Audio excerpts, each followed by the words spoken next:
Welcome to this episode of Kennedy Saves the World. You made it to Friday, and so did we. So I have been trying to get this guest on Happy Hour for quite some time, and I am shaking up a virgin blood orange margarita for none other than Will Cain. He is the co-host of Fox and Friends Weekend. He is also the host of the Will Cain podcast and the Will Cain Show, now weekdays at noon Eastern, 9 in the West. Very exciting. Thank you. Multimedia, incredibly talented, lives in Texas, commutes to New York to work at Fox, and you have been kind and gracious enough to share a blood orange mocktail margarita with me. This is beautiful. To Will Cain and to freedom. Thanks to freedom. To freedom. Absolutely. Here we go. Oh, I've got a guitar pick in there. That's lovely. That's very lovely. So, word this a margarita. Yeah. And not A a mocktail. mocktail. My father-in-law had strong beliefs about what is a margarita. Okay. He said, and he made them very simple. Yes. And they were perfect because of their simplicity. Yes. You went simple, which is, I don't know what's in here. I'm not just being work safe. I don't know what's in here. Yeah. But generally for him, it was tequila and squeeze limes and fruit. And it made it's crazy how understated can be so good. Not loaded up, my point is, with a bunch of sugars and syrups. No, there's no sugar, there's no syrup. If you were making this with alcohol, my suggestion would be how I like to make a blood orange margarita, not that I did today, would be 2 ounces of Casamigos tequila, maybe half to 3/4 of an ounce of mezcal, and a half an ounce of triple sec. And then a squeeze of lime juice, very healthy squeeze of a full blood orange. And then you shaky, and strain over ice. It's really good. Oh, I thanks, really Will. like the use of the blood orange. It makes it so pretty. And again, Worthy's not virgin. The introduction of mezcal is really interesting because it gives it that smoky mezcal flavor. Are you a big fan of mezcal? I like it. I don't like it to be overwhelming. Like, I wouldn't want that to be the driving force in a margarita, but I like it to be a compliment. So that's what I would do were I doing that.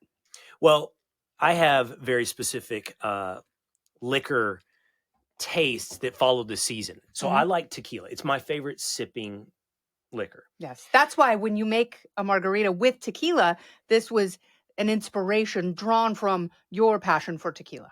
I knew you knew that about me. And I knew that this was a tailored drink specifically for me, which made me feel warm and fuzzy. Of course. So thank you, Kennedy. Tequila for me is summer, spring, and some of fall. Okay. When it gets cold out, winter, I usually move to whiskey. I move to bourbon. I'm a fan. But I've tried. My point I'm driving toward is mezcal. I've tried with mezcal to use it as a replacement for tequila to sip. And I like it, but I don't love it. Yes.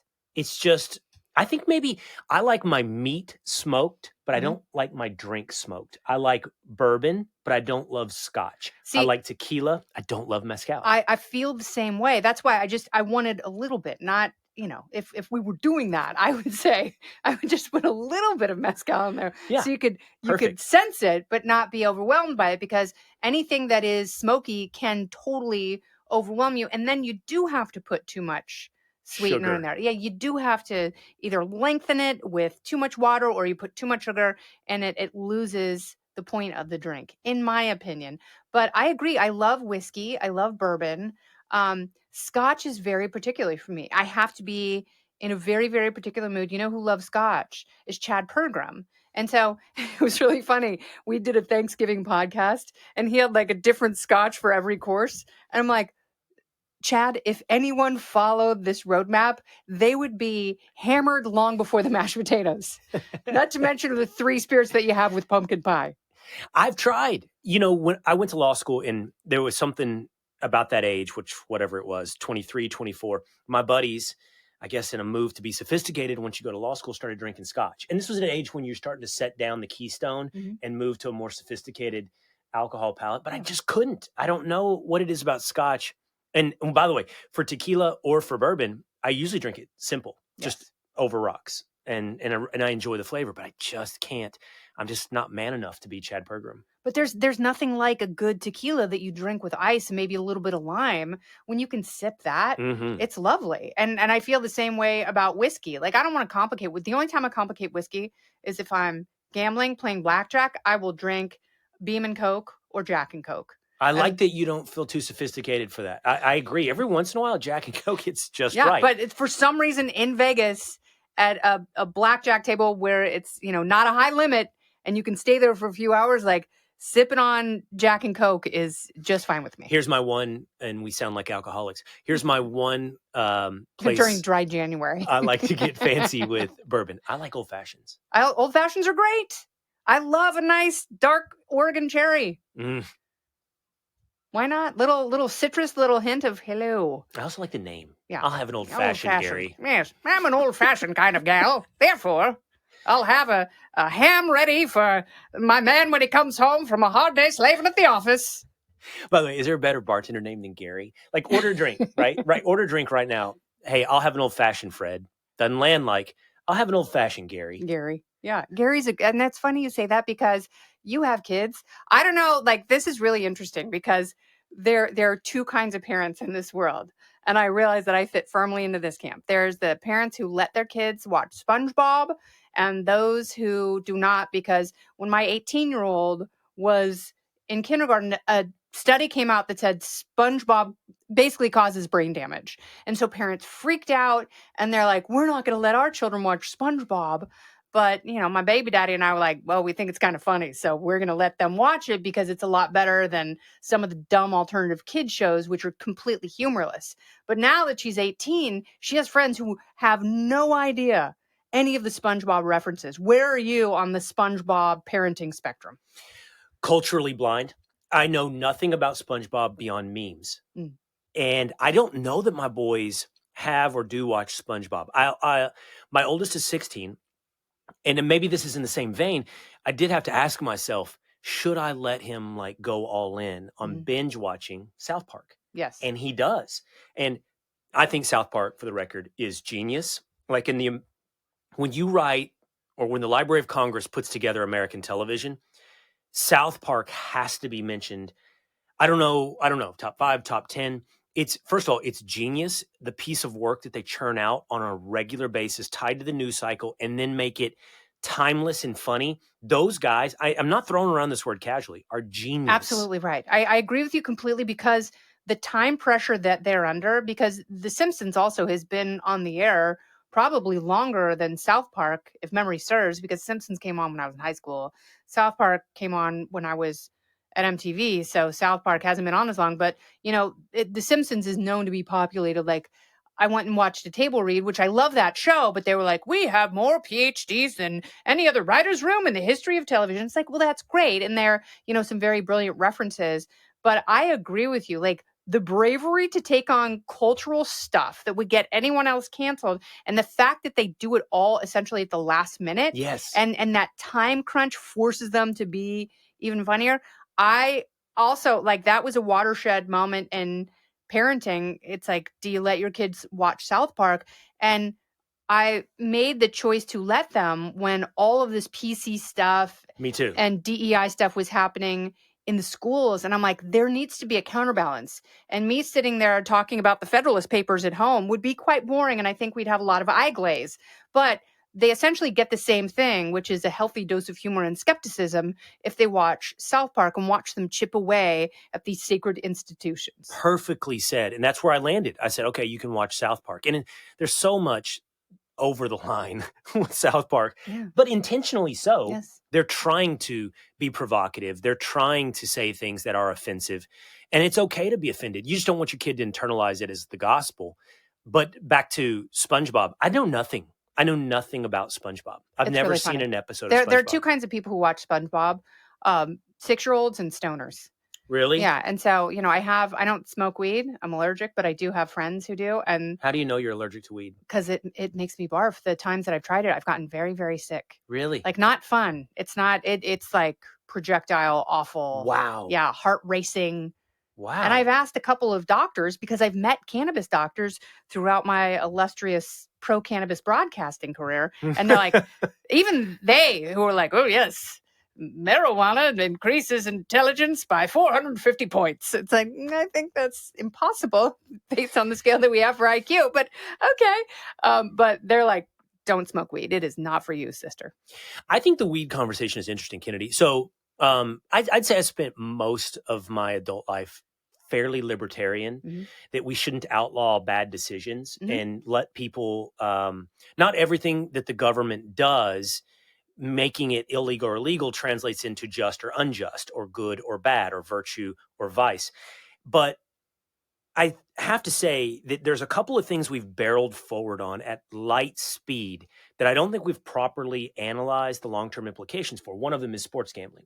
I think that we probably don't know. That's very interesting because it's happening so fast. So fast. I mean, I feel the same way about college athletes making so much money so quickly. Yeah. It's like we went from nothing to the floodgates wide open. But this is the nature of conservatism, Yes. is to say, take slow.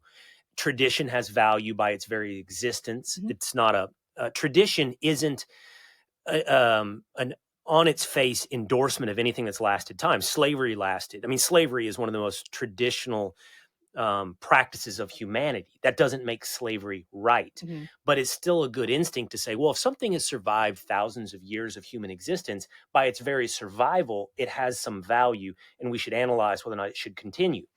And barreling forward and upturning society revolutionarily is so egotistical that, it's all going to turn out fine. And I don't think we know how it's going to turn out when it comes to gambling. Like, we've put a device, the phone, into every 20-year-old guy's hand and allowed him to gamble on the next drive of a football game. What does that mean for him 10 years down the road? What kind of vice or habit or addiction has he fostered through gambling? Oh yeah, gambling is one of those things.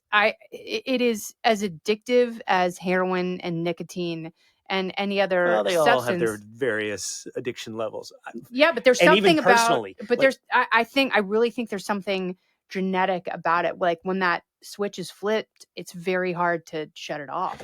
I'm going to come back to weed. Don't you think it fascinating? I find addiction so fascinating because it's different for every person. It's obviously genetic. Like, I've had family members, close family members, addicted to alcohol. I'm not addicted to alcohol. Yeah, I could give it up easy. It's a social thing. I don't know for that me. I could give up chocolate. Mine's like if I had to choose between chocolate and alcohol, I would absolutely give up chocolate, or actually give up alcohol. Yeah? I could not give up chocolate. Really? Yes. And like, how does that work into your life? Post dinner? Like, when is chocolate calling you physically? I've had chocolate 3 times today. And I'm not done. Like how? Just tell me how you had it. I've got 3 boxes of truffles stacked on my shelf in my kitchen, and I don't eat a bunch at once. I love really good dark chocolate, and I love like having a little bit like, and then at work we have baskets with like little good bars and crackles and little Hershey Special Dark, and like I unwrap one of those and I'm like, like I will find ways to work chocolate into everything. That is so far removed from anything I can identify with. I would never, ever be addicted to chocolate. The hardest thing I've ever given up for Lent is chocolate, by far. I've given up alcohol several times, and it's like the same thing with dry January. Like, first 2 weeks you feel great, and then after that it's just like, oh, I would love a gluten-free beer right now. But chocolate was, I could not wait for the clock to strike midnight, and then I was face first in Cadbury cream eggs. So mine's nicotine. Interesting. And I'm not addicted to alcohol. I feel the pull of addiction when it comes to nicotine. Yeah. And it started when I was 15 because I wanted to be like every other faux cowboy, real cowboy, baseball player. I wanted to chew tobacco. Yeah. And so I started with chew, like Levi Garrett and Redman, which is really gross. I mean, the strands where you get the pouch and you gotta, that's where you visually see the baseball on the side of your mouth. And you like that's so much nicotine though. It's like the guy in Young Guns. I can't remember the name of the character, but when you just spit out a huge stream of brown. So I did that. And then I moved to Skull Bandits. Yeah. And then I'm not saying this pridefully. I'm really not. Every guy, maybe from the South or Texas, but I was hanging out with California dudes when I went to college at Pepperdine. Same thing. You aspired to arrive at Copenhagen. That was like graduate school when you were man enough to do Copenhagen. I pushed and pushed and pushed until my 20s. I was doing Copenhagen. Yeah. But it makes you kind of nauseous. Well, it can, Yeah. but not if you build up that tolerance and condition yourself. But it's gross, and my wife wanted me to quit, so I quit. But Do you still think about it? no, I'm still addicted to nicotine. So Okay. meaning, okay, then I read about, or I had a friend that turned me on to this idea of the Swedish snus, which doesn't apparently have carcinogenic Do you factors. sniff it?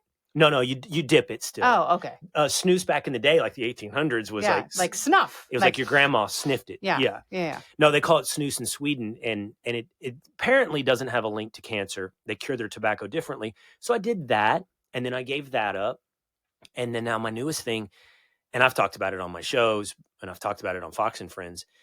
In the past year, I started doing Zyn. Oh yeah, the gum? No, it's a nicotine pouch. Oh, it's like Skull Bandits. It's like Bandits, but there's it's no just tobacco. Nicotine. Because nicotine in of itself, Let me see one. Nicotine in of itself isn't a bad drug. No, it's great. I mean, it's used to treat colitis and other inflammatory conditions. Oh, and they do look like little Skull Bandits. They're white because it's not brown. It's not tobacco. Yes. Now, what people confuse is tobacco is the carcinogen. It's the carcinogenic. Yes. It's what gives you cancer. Yeah. Not nicotine. No. But I've always thought that there are benefits to nicotine that we're completely glossing over. Short-term focus. But it's also the addictive agent. Mm-hmm. So you don't get addicted to tobacco. You get addicted to the nicotine in tobacco. So the question is, what if I remove the bad parts, mm-hmm. the cancer-causing tobacco, and keep the addictive parts? That's what Zyn is. But I will say I tried to quit in December because the bottom line is, back to our conversation about addiction, I know I don't have control over it. Yes. I can hear it calling me. Hey, let's have one of those things. Yeah. And I quit for like 3 weeks, but I'm back. And I told myself I'll do it 3 times a day, and that hasn't worked out. How long do you leave it in? I think it's fascinating. I leave it in about a half hour. Yeah. To 45 minutes. And do they dissolve? No, do you just spit it out? Spit it out. Yeah. Interesting. Yeah, my brothers chewed a lot of tobacco when I was growing up. Yeah? And so I tried for a while, and then the dentist was like, your gums are receding. What are you doing? I was like, nothing. And I was really worried he was going to tell my mom. And then I started smoking, and I quit smoking when I was 19. And I quit because I used Skull Bandits because I couldn't afford the patch or the gum. Don't meet a lot of girls that are tobacco chewers. Or there's a producer on Fox and Friends that does Zyn, female. I was like, really? I don't meet a lot of female users of Zyn. Yeah, that's funny. No, because everyone's vaping.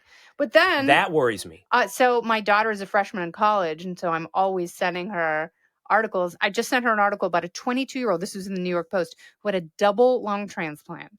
Almost died from vaping. Yeah. And I'm like, it's really not worth it, is it? I don't, that worries me. The popcorn lung thing. Yes.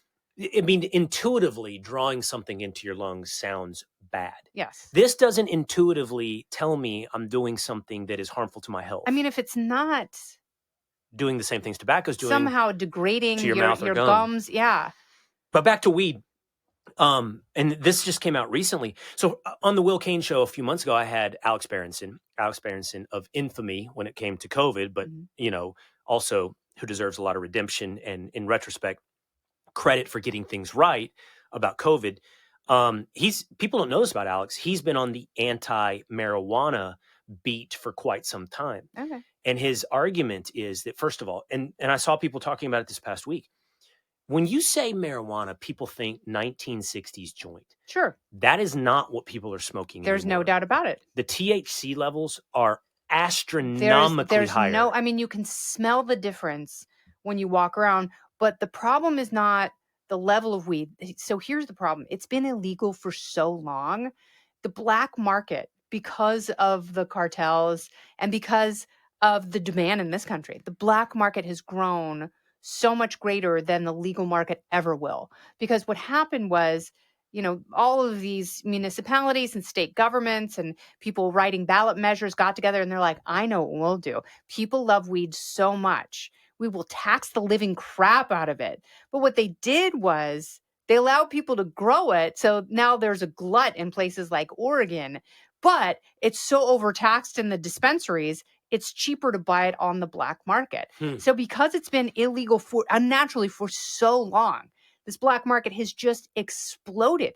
And that's where the real laboratory was. So if there was ever any chance for regulation to gain purchase, it would have been a few decades ago, because now we're at the point.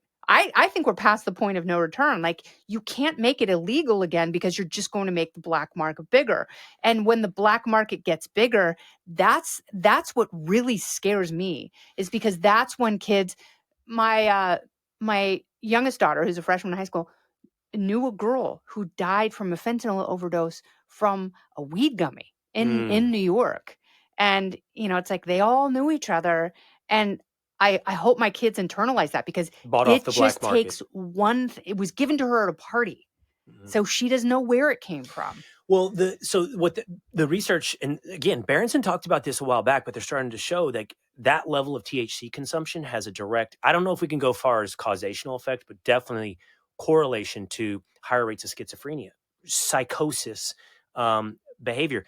And marijuana now is so engineered that, again, the 60s stereotype of, oh, hey, bro, is gone, to where you can do like weed of any, that'll make you be anything. Yes. That'll have you the huge up effect of meth. Yep. Or whatever it may be. And so we've legalized a vehicle, and that vehicle can become anything. It can become any drug effect. And we're acting like it has no societal negative effect. And that's what I'm getting at when it comes to marijuana. Well, no, I understand that, but the problem is, you're not going to put the horse back in the barn. That may be. That and that's what worries me, because the more illegal, the more prohibition you have, the more illegal fentanyl you have coming over the border, because people are going to get it. It doesn't matter how. They don't care if there's not an FDA stamp on it. They are going to get it. So the government really needs to get out of the way in terms of this over taxation, because they're actually making the problem worse. And to your point about schizophrenia, I don't doubt that. And I talked to Dr. Drew about what marijuana can do to schizophrenics. Schizophrenics, that again is by and large a genetic condition. Can marijuana exacerbate it? Yes, absolutely. And and that's where I've had that conversation as well. There is a chicken and egg thing. Like, Yeah. does marijuana make you bipolar or schizophrenic? Or if you are that and you turn to marijuana, does it actually end up exacerbating your condition? Yes, and I don't believe people who say that marijuana is not addictive. It is addictive. Anything is addictive. But trying to make it illegal, it's not going to work. And all, like, the cartels want it to be illegal, because then they don't have any competition and they can do whatever they want. And the cartels are more powerful than the government in Mexico. And they're running Central America. I 100%, I buy what you're selling. I agree. And this is the libertarian instinct in me. The conservative instinct in me is back to our gambling thing. When the government, and I'm not saying this should or should not be the case. Mhm. I think we said this earlier. What's just or unjust or moral or vice should not be dictated by whether or not something is legal. Mhm. Those are two different things. I think William F. Buckley famously said that to somebody. Just because something is legal does not make it advisable. He said, I can't remember who he was debating. Maybe it was Gore Vidal. He said, voting for Gore Vidal is legal. That doesn't make it advisable. No, and I agree with that completely. I do worry about the gambling machine in everyone's hand, and I do worry about the dispensary on every block in New York City. Well, those are illegal dispensaries. Those are not legal weed dispensaries, but the city government has decided not to crack down on them, which is frustrating to people who have applied for licenses and have paid and who've gone through the process and done their due diligence to make sure that their products are safe and tested. And, those people are the ones who are getting screwed. And their customers are older people in their 30s, 40s, and 50s who can afford a more expensive product because they want to know it's gone through that quality control. But the proliferation of weed shops in New York, that has nothing to do with the legal weed market. Those are all operating illegally. Really? They just don't crack down on them. Yes. There are very few. The brick and mortar? Yeah, there are very few licenses for, and cops will shut them down, give them a ticket, and they'll be like, okay, and then they'll open 2 days later. Because in the past 6 months, Kenny, they've popped up everywhere. It's everywhere. Yeah, and that's because of the mechanisms in place here in New York City. And it's the same everywhere. It's the same in Oregon and California. They're doing it wrong. And, that people are going to smoke weed.